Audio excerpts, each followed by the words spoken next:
I'm seeing some familiar names. This is wonderful. Hello, everybody. Hello. It's Christine. Yeah.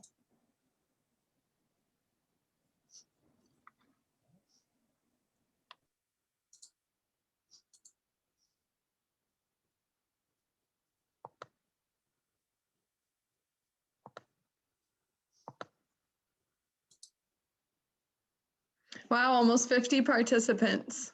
Wow. Still got a few folks trickling in.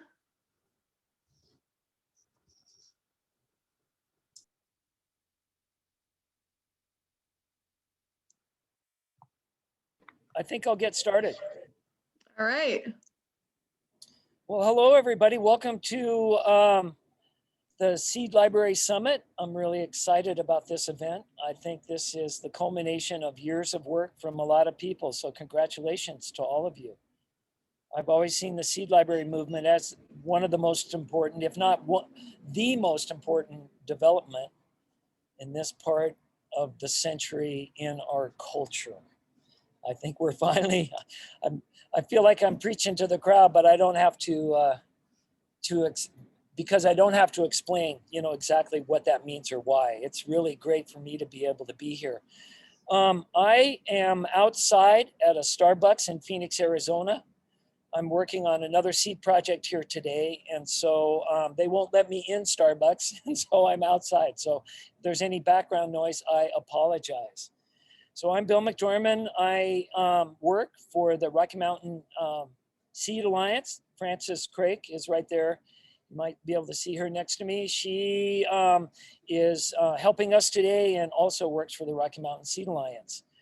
I'm here for one specific purpose, and that is to give you a clear and concise summary of what's going on with seed patenting and how that will affect seed libraries and how it does affect them. And so that's what I'm going to do today. I'm not sure how long the battery on this laptop will last. So if I disappear, Frances is more than welcome to take questions, write them down. If she can't answer them, she's actually very, very competent. So I'm just going to go ahead and get started and share my screen. And if you have questions, you can start to put them in the chat. Otherwise, we'll save them until we're finished. All right. So we're okay. All right. So at the Rocky Mountain Seed Alliance, we've been watching sort of the seed patenting issue for a number of years, and it's gotten critically important, I think, for us all to pay attention to it in the last couple of years especially. And that is because of the advent of certified organic seeds that are now being patented in the United States' most popular organic seed catalogs. And so I'm showing you, we now have a patent-free seed campaign at the Rocky Mountain Seed Alliance. This is our webpage. If you want to sign up there, we'll keep you updated in what we're learning. This past summer, it was last summer, we convened 50 seed leaders from around the world to talk about it and had sort of a steering committee. And the idea is that we will roll out a nationwide patent-free seed campaign. We have this logo that's already been drawn up, and you're welcome to download and get a copy of that and start putting it on things if you'd like to do that. We also are coming up with a pledge. We hope to finalize that language so that seed companies and seed buyers everywhere can pledge not to buy or sell patented seeds. It's that simple. And the reason, of course, why we want to do that is that you can't save or share patented seeds. And so this is the most restrictive intellectual property ever applied to seeds in human history, and we think it's unacceptable. So if you want or need a more complete understanding of the history of how we got to this point by allowing what we call utility patents or regular patents, the kinds you would have on new software or new inventions, then I suggest that you go to our page at Rocky Mountain Seed Alliance and our patent-free seed campaign page, And you can, I just hooked in a video by Dr. Margot Bagley, who teaches patent law at Emory University. I met Margot in Rome at an FAO International Conference on plant genetics. And she came online when we did our patent-free seed steering committee meeting and gave about a half-hour synopsis of plant patenting law in the United States. And so I highly recommend that if you want a more in-depth than I'm going to go into today. What I'm going to do is kind of hit the high points and then tell you why, show you some examples of why this is such a critical issue right now. So the reason I got my interest in this got elevated is starting about 3 or 4 years ago, I started seeing patented seeds in our nation's seed catalogs. And there's some along the bottom are the names of some of the most popular ones. And those patented seeds, and these are certified organic, and in many cases, they're open pollinated. These are the seeds that are easy to save, like lettuce and peppers. All right, they're being supplied by those 3 companies across the top there. These are wholesale production companies that are then supplying seeds to High Mowing, Johnny's, and Territorial, among others. And just to give you an idea of how the organic seed market is changing is, you know, when we first started seeing organic seed, it was the savior. This was it. We were going to win, right? Because we had access finally to seeds with people that had a consciousness like ours, right? Let's make agriculture sustainable in the long run. Organic is the label. This is what we're going to work on. Well, in the intervening years, as you can see, you know, now the projections are in 2024 that organics seed will be a $5.4 billion market. It's become big industrial agriculture. And I think that flavors everything that goes on here. I mean, and this is even to the point, this is Organic Seed Alliance. This is their website. This has just changed. The last time I went on, this is no longer there, but for a couple of years up until recently, you could go to the Organic Seed Alliance, one click and find their organic seed finder. And you could click on that link, and 2 clicks later, you could be into finding a variety of lettuce that was certified organic, and you could click and buy the seed and have no idea that Celinet was patented, carried a utility patent. There just wasn't any label. And I brought this up over and over to Organic Seed Alliance. I said, you guys just can't do this. At least put on there a warning that you may be buying utility patented seed. And they said, Bill, you're the only one who cares. Nobody cares. And I coming from the seed library movement side of things, I mean, this makes incredible sense for us to care about this. And so obviously they finally got the message and they changed, but I'm just giving you I love Organic Seed Alliance. I love all the materials and the things they've done, but this just shows you how much power this new movement has and how it's kind of being hidden. And so I just want to make one distinction as we go into this. There's 2 different levels of patenting, so to speak, in the United States for seeds. In 1970, the only real legislation around protecting plants and seed producing plants was passed. It's the Plant Variety Protection Act. And that was during the Nixon administration, and they argued back and forth in Congress, and they finally allowed a certain list of seed producing plants to finally be protected for 20 years. This is not patenting, however. This is in the USDA. It's a completely separate program from patents, but it gave patent-like protection for 20 years to plants that were on the list. The most important part of the PVPA Act, though, however, was at the bottom there. It gave a breeder's exemption and a farmer's exemption. And what that meant was that farmers could still save their own seeds. So if you bought a PVP protected variety, you could still save the seed. All right. This is what, for 10,000 years, this is what every farmer and gardener has been able to do, is save their own seeds. Now, the PVP said you can't sell them and you can't share them. And this then would apply to seed libraries. But however, this is not plant patenting. So in 1980, a Supreme Court case allowed utility patents regular kinds of patents to be applied to seed producing plants for the very first time. And so this is from the Johnny Selected Seed Catalog, trying to summarize what this Supreme Court case ruled. And it's then been updated by 2 more really important Supreme Court cases. And again, if you want that whole history and want the names, want the references, Dr. Bagley's lecture is really, really great for that. I'm just gonna, there it is. Seeds can only be used for crop production. They cannot be used for seed saving, replanting, resale, giving away, or use in any breeding program. In other words, there is no farmer's exemption, there's no breeder's exemption. In fact, if you look at some of the language on the packets that come from some of those companies, especially Vitalis, you're not even supposed to allow the plant to go to seed. In a sense, you're violating what their expectation is for this patent, all right? And so I immediately, when I started seeing utility patented seeds in the Johnny's catalog, this was 4 years ago now, I started writing to them.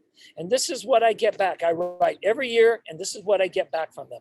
No master list that contains all the patented or protected varieties exists. Okay, well, I'm saying we've got 82 seed libraries in the Rocky Mountain Seed Alliance, constellation. These are libraries that are set up for us. We need to know, right? We don't want to break the law. We don't want patented materials to be passed out that are not supposed to be saved. And how can we know if there's no list? Johnny, send us a list.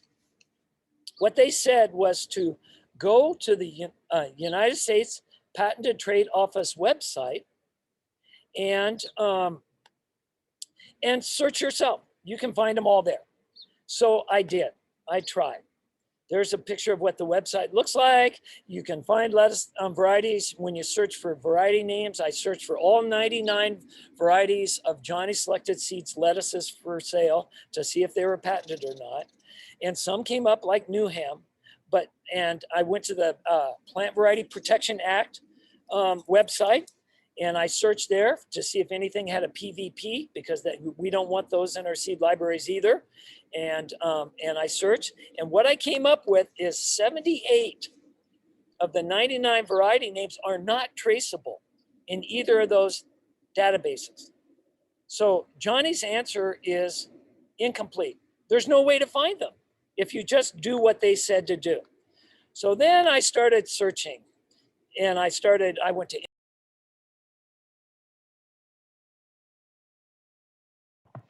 Oh, Bill, you're muted for some reason. Just all of a sudden. Yep. right. Okay, you're good now. All right. So what I did was I did my own search of 2021. I've done this every year now for 4 years. And I did my own search, back crossing, going to wholesale suppliers, trying to put together lists as best I could to find out what was really patented in the Johnny's catalog. And these are the statistics I came up with. That 56 out of 99 varieties in the Johnny Selected Seed Catalog in 2021 are protected, okay? 46 out of the 99 carry utility patents now. 36 have PVP protection, and yet only 21 of them are searchable. So what that means, and when we asked Dr. Bagley about this, she said, what's probably going to happen is an NGO is going to have to keep putting energy into this and coming up with their own list. If we want a list that every librarian can have so that we can just check against it and easily see if something in our library is patented, we're going to have to come up with that list ourselves. And so I have a list of the lettuces I'm starting on, but I need everyone's help. And I suggest that coming out of this Seed Library Summit is some sort of concerted or coordinated effort to build this list. And so if you'll sign up on our website, if you want to right now for patenting, as soon as this gets going, we'll make sure everybody that is in our universe knows about, and how we do this collectively, we need to decide. All right, so here's some examples of why it's so hard. This is a lettuce. This was a couple of years ago on the Johnny site. Salanova, it's one of the most popular lettuces there. And if you look down here at the bottom, it says, these are the utility patent numbers that protect this lettuce. Well, if you search for Salanova, it never comes up. It's traits within Salanova.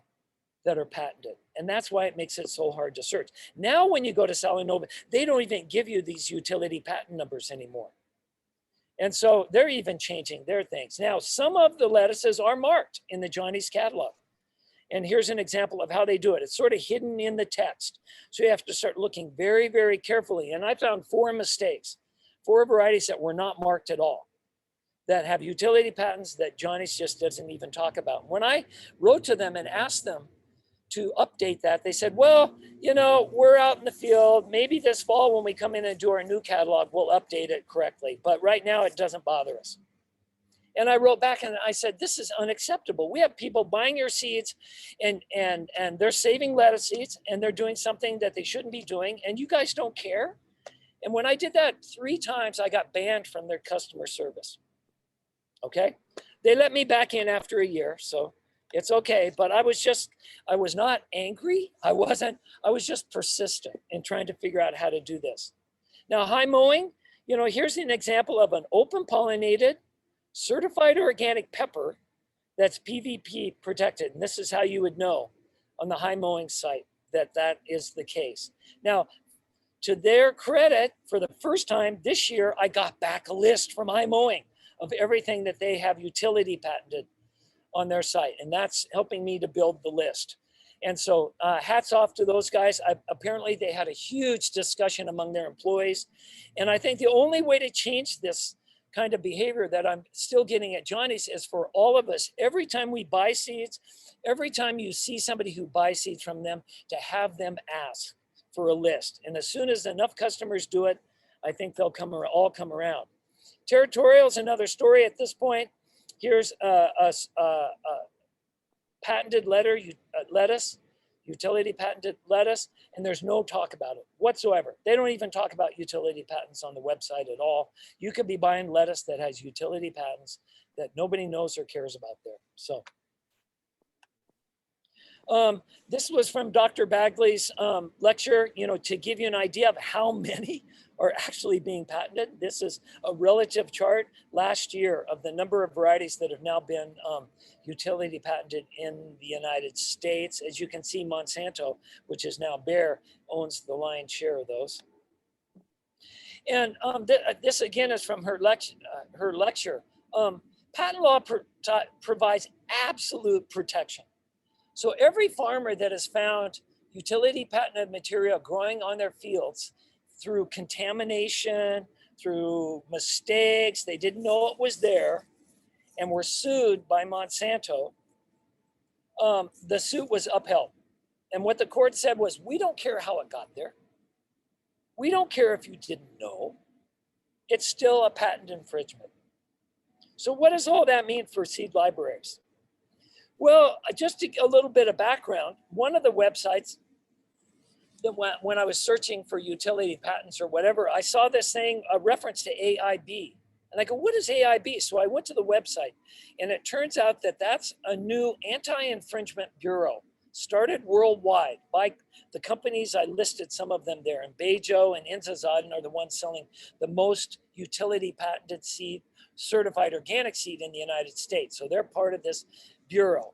And their mission is to find anybody who grows and or distributes, shares, or sells utility patented seed.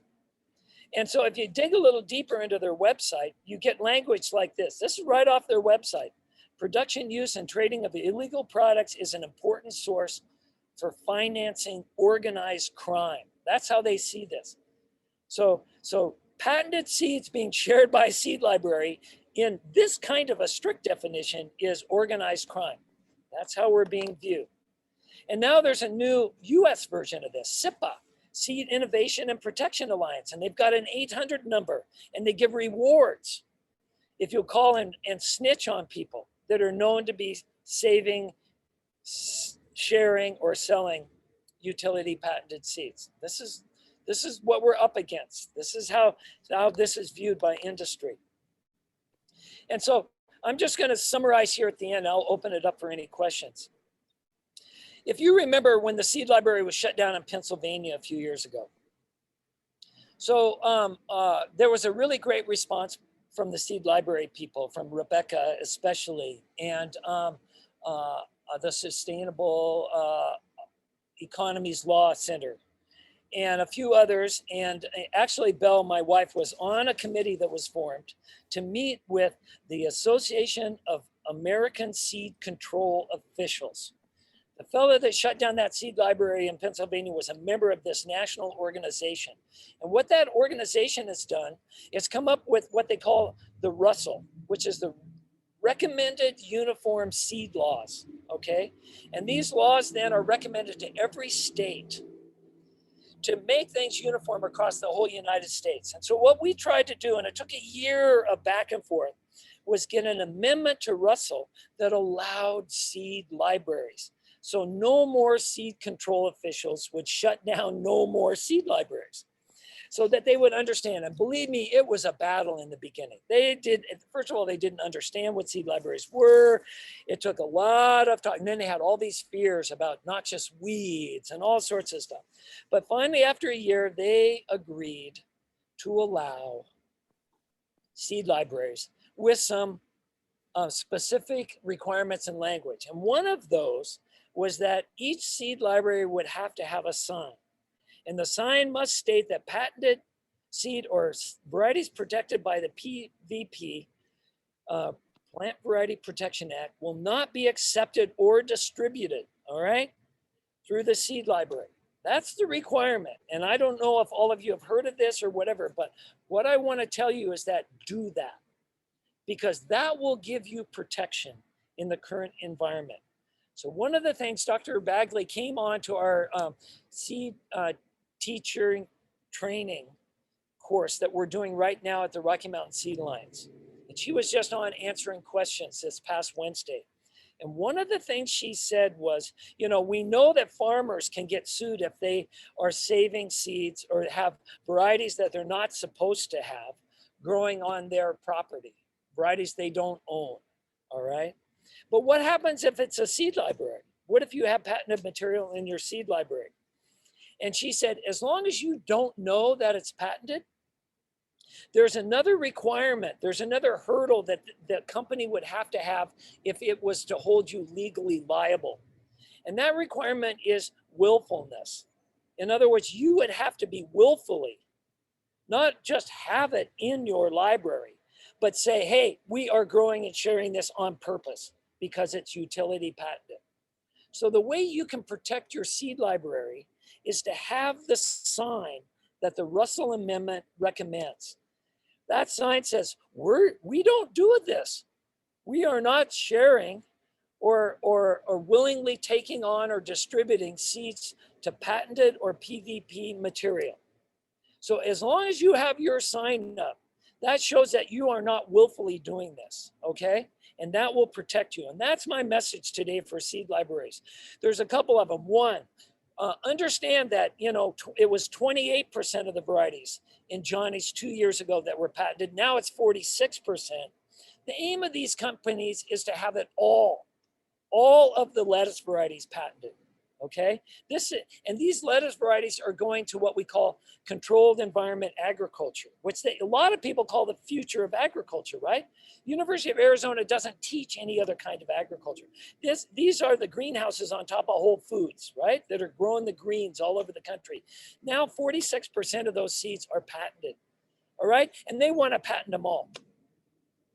All right, so it's growing exponentially. That's message number one. Number two, the only way we're going to get lists and know what these are and to stop this practice is to ask the companies to respond as consumers. Every time we interact, we need to call them out. They're our friends. I love Rob Johnson's a friend of mine, right? But this behavior is not acceptable. As Margot Bagley says, the more they keep this under the radar, they're on purpose trying to keep this shady. The whole patenting thing is kept shady in order for it to keep growing, right? Without question. And we need to question it. So question it. Teach your members how to question it. And number three message is put up your sign. All right? And let's join the world.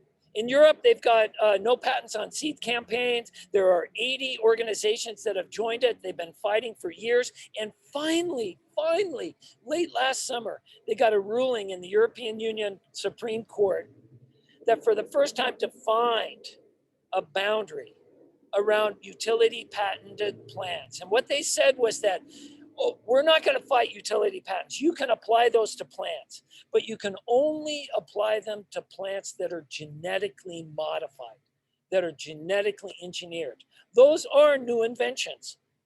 And our whole universe in organic agriculture and everything we're trying to do, is outside of that. So we'll give you that. We don't buy GMOs. We don't want them anyway.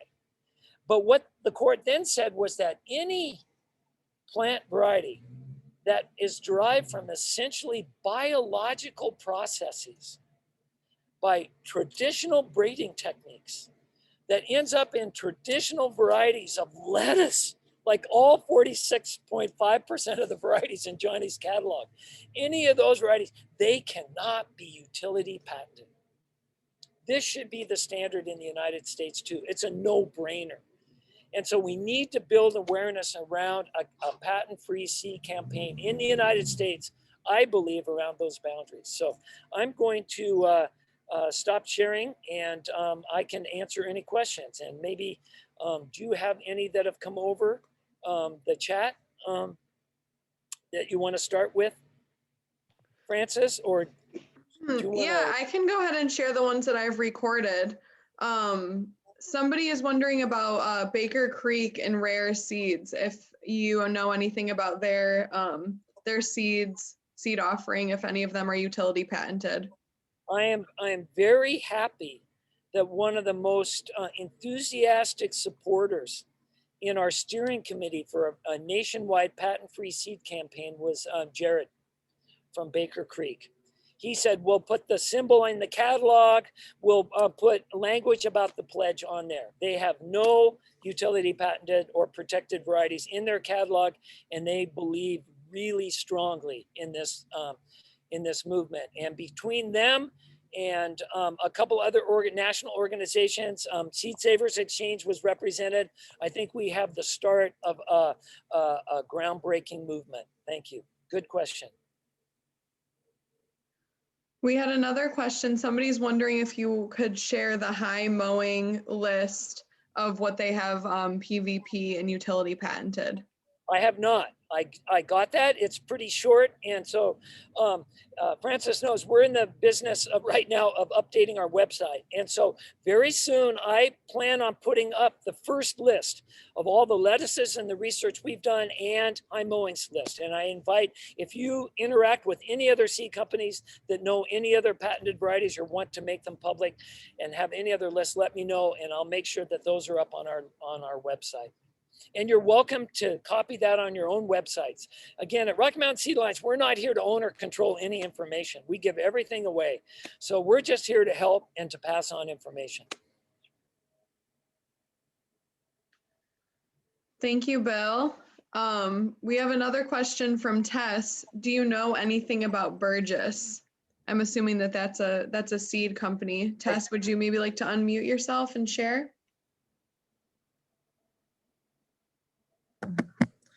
Yeah, so Burgess is a seed company, Burgess Farm and Seeds.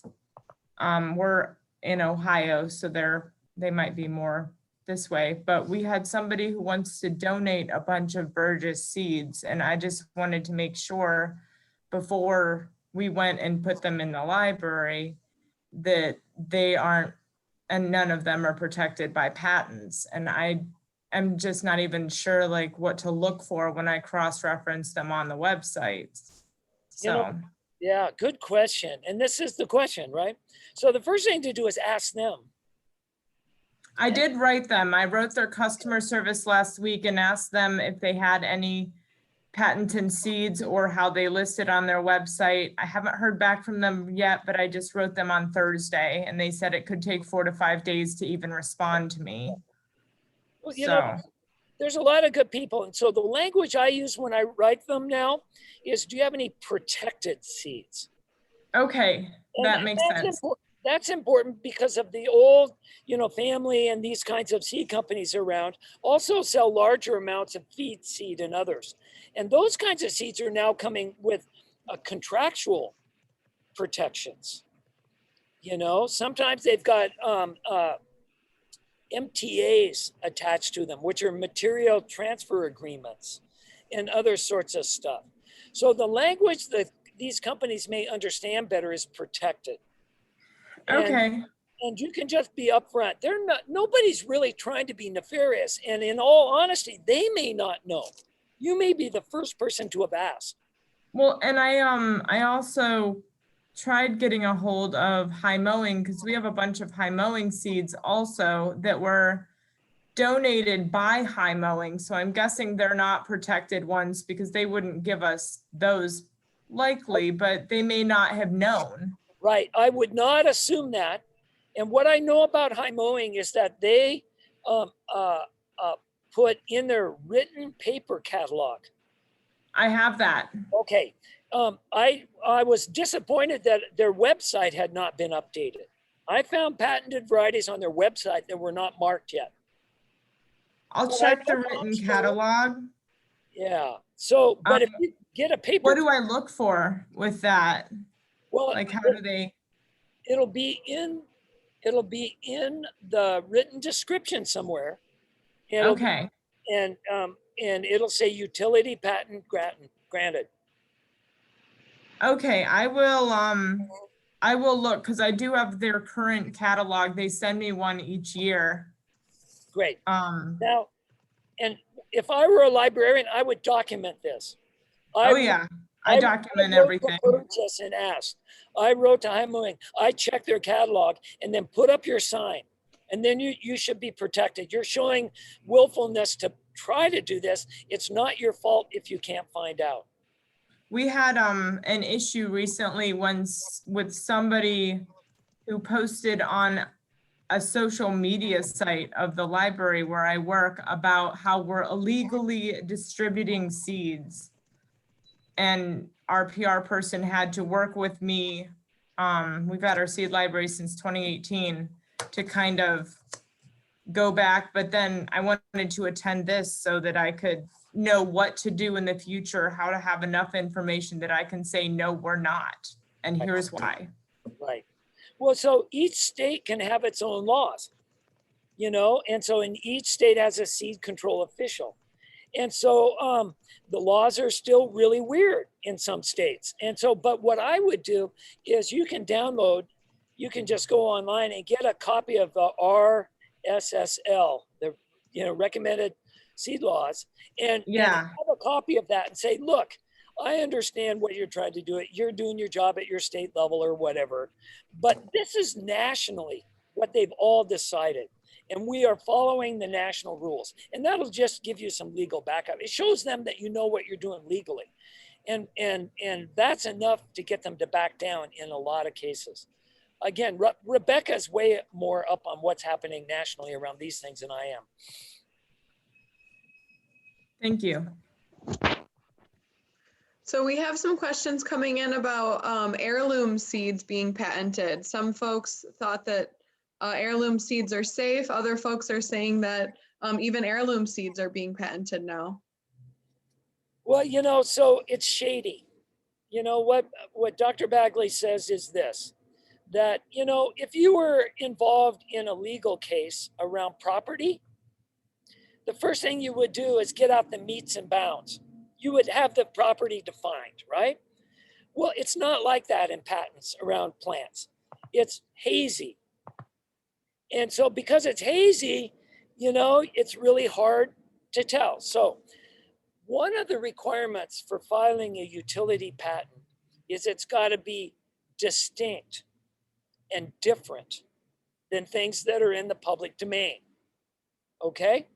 And so that can be interpreted in different ways. If it's a really unique heirloom that no one's seen before, a company could argue that it's distinct. This is a one-off and we're going to patent it because we found it. And the law allows that. All right. The other thing they can do is patent a trait within the variety. So in other words, this is what Frank Morton's up against at Wild Garden Seed. Turns out that a color of burgundy in lettuce has been patented. So what does that mean? As Frank says, I've got about 80 different varieties of lettuce I'm working with. I'm a open source lettuce breeder.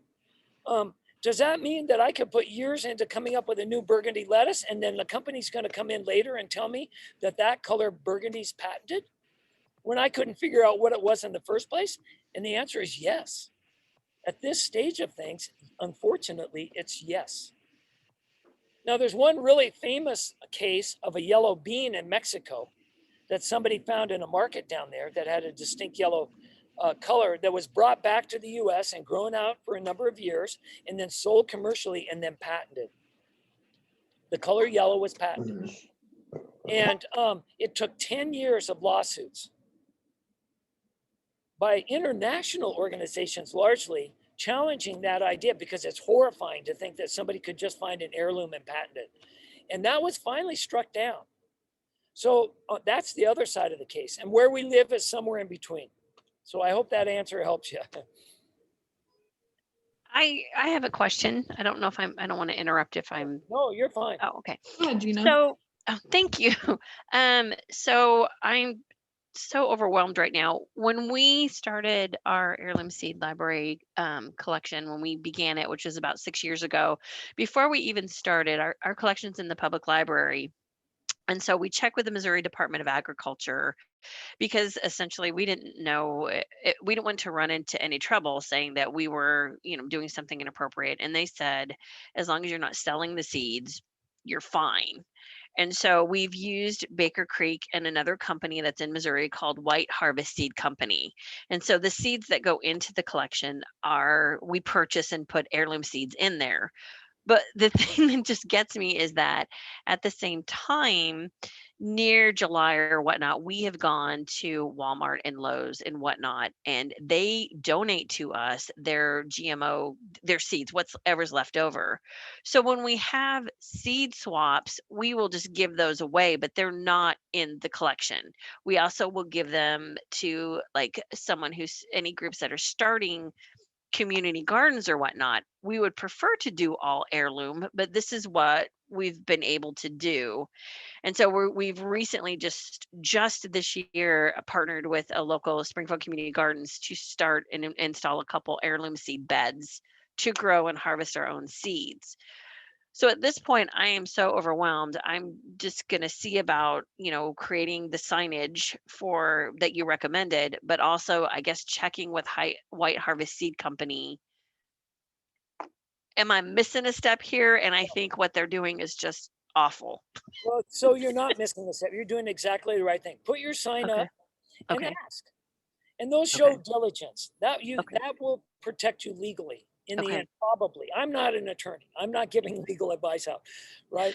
But from what I understand, there is another level at which this sort of thing happens. And so you're doing exactly the right thing. And again, I don't want to scare people. We shouldn't be overwhelmed, but we should be aware of what's going on. And you're exactly right.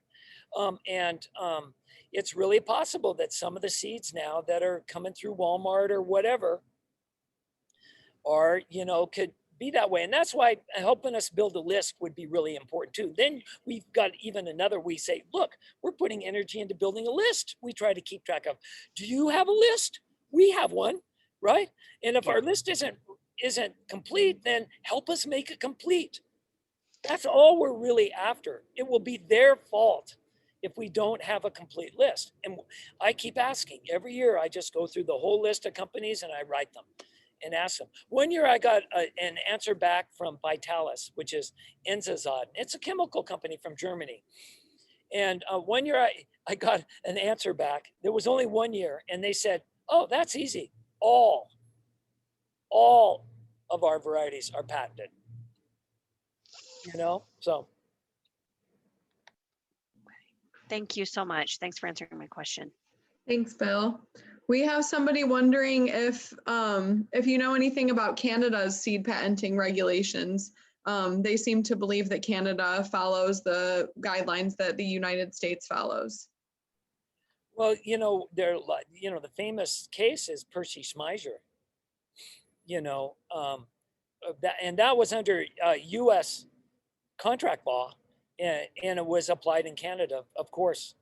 There you go. That's the problem. These laws are being used to stifle seed saving and as a result, independence of farmers all over the world. You know, we're just building our own, you know, sort of peasant seed movement and trying to catch up with the rest of the world. But, you know, in Africa, there are 55 million farmers. And 60% of those people are adhering to US utility patent laws, not because they have to. There's an international treaty all those countries have signed that says when it comes to seeds, patent law doesn't apply. All right, you don't have to in Africa adhere to these laws. And yet 65% of those countries do, even pass their own national laws doing that. Why? Because they were browbeaten into doing that in order to join the WTO and these other things.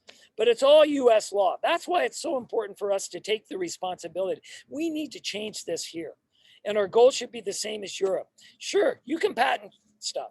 Sure, you can have protection, but it's only your genetically modified garbage, okay? Leave the rest of the 10,000 years of diversity that we collectively, you know, created. Leave that alone, all right? Thank you, Bill. We have 2 questions regarding liability. So somebody is wondering that they just started a seed library and they packed everything in envelopes that they created. They're wondering if the sign will cover them. The Russell recommended sign. Yeah, I'm, you know, from what I know, there's nothing legally to make us think differently. In other words, you're not growing and selling the seeds. That's, you know, or sharing them or saving them for your own use again. If you're doing that with utility patented seeds, you know, the courts have been pretty clear. You can't do that. But if you are unknowingly sharing them, then they would have to prove something else. If they brought a legal case against you, they would have to prove that you are willful, that you are doing this knowingly and you're doing it on purpose. And so if you've got your sign up and you're doing your best to help us build a list or whatever, you know, that's the opposite of that. And I think that would give us protection. And again, you never know. We're up against the world's largest corporations, you know, and a member of our Supreme Court, Clarence Thomas, used to be an attorney for Monsanto. So that's the kind of mentality that's involved here. And you never say never, but collectively we can band together. Wouldn't it be nice if corollary to the seed library movement in America was this idea that we all wanted to do the right thing? We've got our signs. We're trying to obey the law. We just want to share our own seeds. That would be admissible as evidence in any kind of court case, all right? Thank you. We have another question. We are sponsored by our state land grant university and housed at the city library. I fear that if either gets a whiff of this issue, they'll shut us down out of trepidation around legal issues. How do we deal with informing them of the issue and danger? Well, the first thing I would do is show them the Russell Amendment. Say, well, you may want to do that, but you are not being legally consistent with the National Association of Seed Control Officials, which looked into the legality of this for a year and has decided that seed libraries do not fall under any sort of extra legal, you know, definitions. In other words, they're totally and completely legal if they do the following things. And I would start your discussion there. Then, you know, if it were my land grant, I would go hard and heavy on the fact that the original charter of the land grants was to do exactly this. In fact, one could argue in the 1850s and 60s and 70s, land grant universities were started in every state in the United States largely to be big seed libraries. This is their original mission. And language around that has awakened them. You know, it's just been, you know, another anniversary for the great land grants. And there's a lot of discussion about how they've drifted from their mission. And many of them now require protection for new varieties that are developed within the university. And it is in their financial interest not to have people distributing seeds for free. So you've got an epic battle there, but let us all know. I think if that happens, you let us know. That would be a great case to bring to national awareness. And I think that we would have a real good case publicly, if not legally, to shame them if they tried to do that.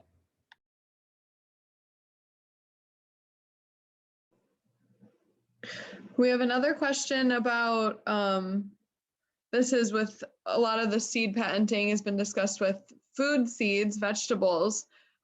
Is there concern for flower seeds as well? Oh yeah. Yeah. Yeah, again, they're keeping this as shady as they can. So what's happening is that, started with the Bush administration, and it was, hyper pushed in the Trump administration. Let's not hire people to work there. Let's not increase their budgets. So the US Patent and Trade Office is way understaffed. So what that means is when somebody comes in with they want to patent something, usually there's a back and forth. Somebody at the Patent and Trade Office says, whoa, whoa, whoa, whoa, that's too wide. That's too undefined. You can't patent that. Go back, make your language better, narrow it down. Well, that narrowing down is not happening anymore. And a record number of patents are being granted. And so it's just like open season in the candy store.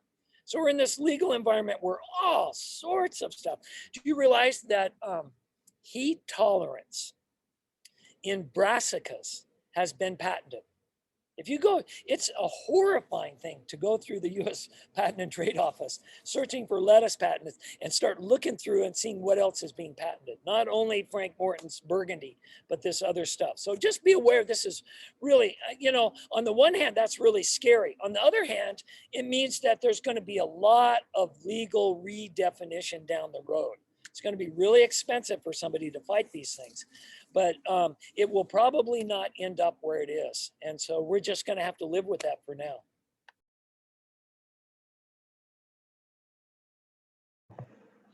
Thank you, Bill. Does anybody want to unmute and share their seed library project or any concerns that they have with seed patenting? Hello? Hi, yeah, go right ahead. We can hear you. Hi, I wanted to say thank you so much for this. And instead of feeling frightened, I feel empowered that if starting from scratch, you know how to go about doing it. And the people I've heard speak, they're so diligent that I wish them well. And I have every confidence that they'll be all right. But thank you, I feel empowered.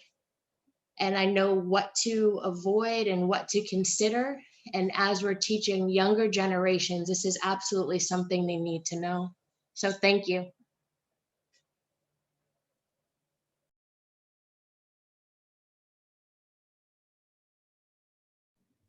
I had asked this in the chat, and I don't know if it's in there. I was trying to look and find it. Is there an example of the signage to put up anywhere for us? Let me, let me share my screen again real quick. This is Sarah from the Community Seed Exchange. And my understanding is that I think either on Richmond Grows or seedlibraries.com, there is a template that Rebecca and I put together. We created a template that is the right words. So I would start, I don't know where it is exactly, but I think it's on either of those two sites. There should be one. Yeah, use those examples. These guys are way farther down the road. What I would do is if you just Google RUSSL, PDF of the amendment comes up and the exact language for the sign is in there. You could craft using that language.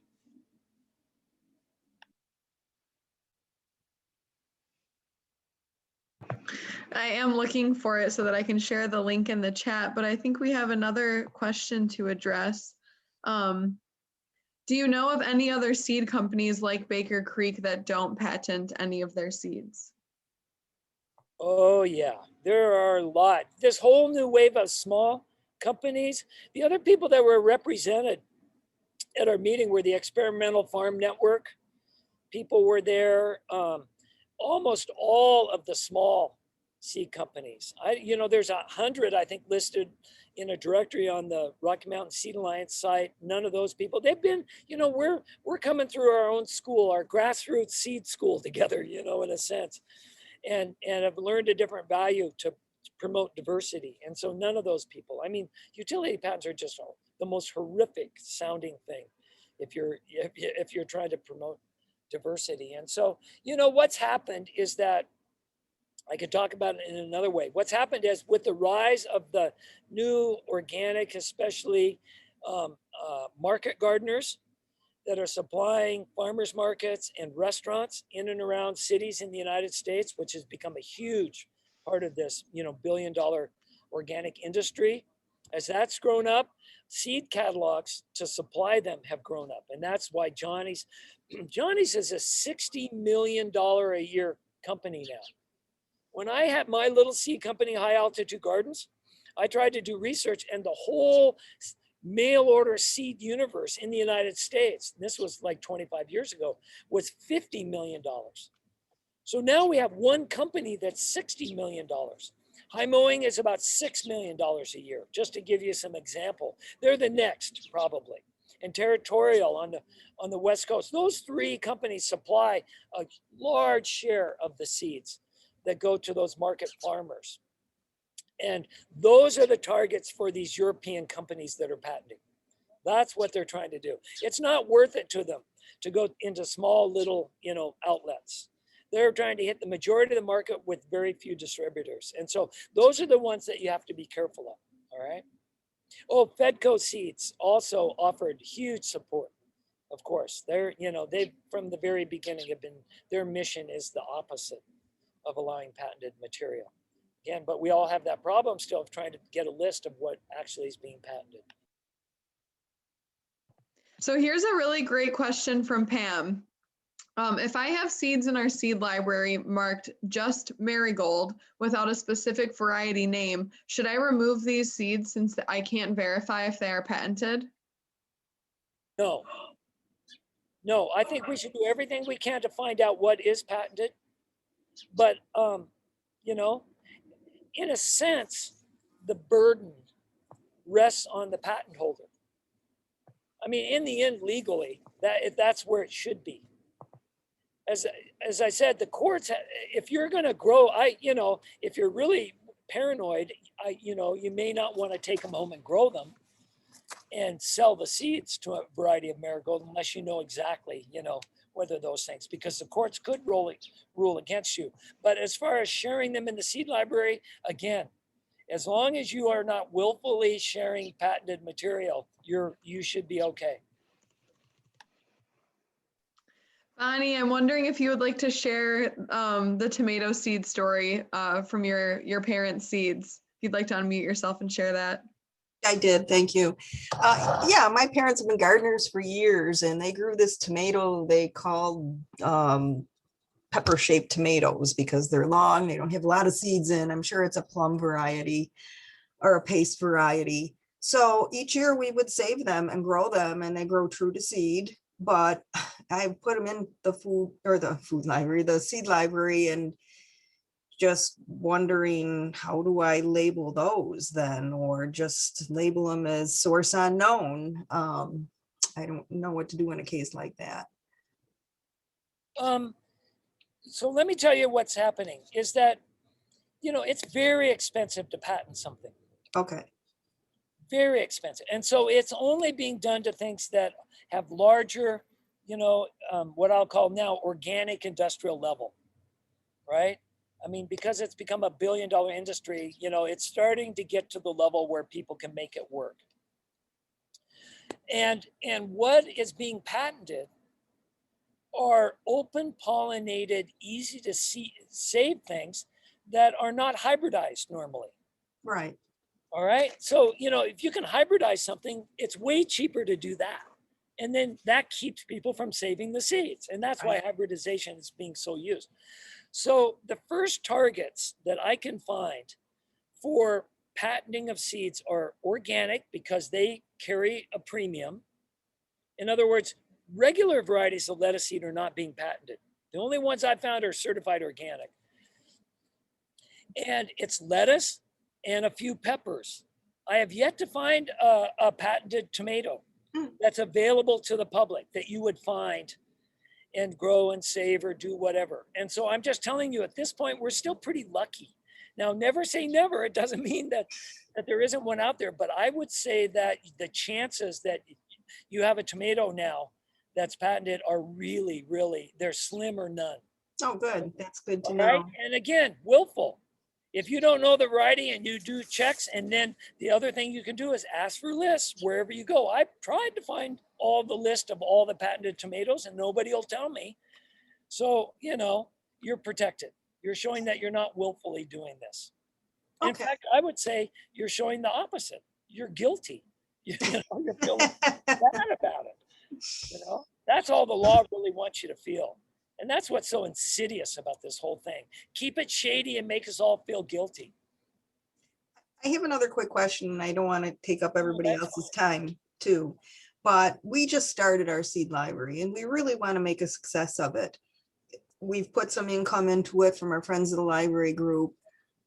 We're asking people to save seed to return, Right. but now this is going to put a whole new wrinkle on things if we say, okay, if you donate seed or you patent seed now or save seed, then we have to worry about patents. And then to ask people to find out all this information on their own, I don't know, I'm getting a little discouraged. Yeah, well, here's what I would do.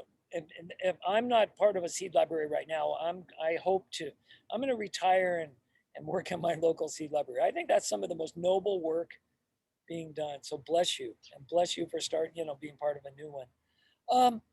You know, so we're going to have a lettuce list up. Okay, I would check it. That's most likely what you'll find. There are a handful of peppers. That's really, and I would keep that list at the library. okay, great, And so wonderful. if people have a lettuce or a pepper, I'd check against the list and then let go. Sure, And if we together update the list. Let's just keep this within our ball. And I will, you know, our organization, we're going to keep writing to all the companies. We're going to keep asking as a cover for everybody and saying, look, we're asking, everybody's asking. And so if we happen to have something go through there, that's your fault, not ours. wonderful, So thank I wouldn't you. worry about it. Again, number one thing is to empower everybody to grow and save some seeds, and especially around making mistakes. We love mistakes. Write them down when you check it back in. You know, we're here to create diversity. The worst thing that can happen if somebody makes a genetic mistake from your seed library is they still get to eat. They're still gardening. We love mistakes. You know, let's just learn to work through this together. And as your seed library matures, your seed savers will get better and your seeds will get better. And that's just how the evolution goes. But we're the pioneers. We get to make all the mistakes and have fun. So empower everybody that comes in there and don't worry about this. Okay, thank you. Thanks. By way of notice, I have about 6% left in my laptop. Oh, okay, so maybe we can get through these last 2 minutes. We have one question in the chat and then Sarah has her hand up and that'll probably be it. So Christina wants to know if she has a seed that's been saved and shared for many seasons and then a trait is patented, are those seeds then under the patent? Well, that would be a huge legal case, you know? The way the courts are ruling now, if they decided to come at you now, one of the other interesting things is there's a 6-year statute of limitations. Mm. In other words, if you can prove that you've been growing and saving it for 6 years and passing it around, you may have legal protection, depending on how they define that. So that's the number one thing. But if you're just growing and saving seed and it's patented, doesn't matter what the reason is, right? If you're sharing it unknowingly, as I said, that gives them another burden of proof, right? They would have to prove that you're willfully doing that. So we'll just leave it at that. And again, Dr. Bagley's agreed. She works for organizations, the African Union and farmers organizations all over the world to figure out the nuances of the legal. And so if you have extra questions, you can email us at rockymountainseeds.org, sign up for our patent-free seed program, you know, and just to get notice, we don't use the mailing list for anything else. This is what we're trying to do with this program, and we'll just keep you apprised of what's going on, and we can answer all these questions for you. But as I said, overall, let's feel empowered from this. I love that comment, because that's what we're really trying to do today, is give you enough information that you can be empowered, and we can rock this seed library movement, because it really is the foundation of what we're doing. This will define whether or not our nation is successful in the next 100 years, I believe. There's never been a grassroots movement like this, and it has to be grassroots. There is no outside institution, whether it's a university, Svalbard, or anybody that has the money, the time, or the energy to create and preserve the diversity in each of our communities that we all need. All right? You guys are the ones. This is it. This is the most important work there is. And so bless you all for doing this. Thank you, Bill. I think we're getting ready to lose you. You're breaking up. Yeah. All right. Thank you, everyone. Thank you, Bill.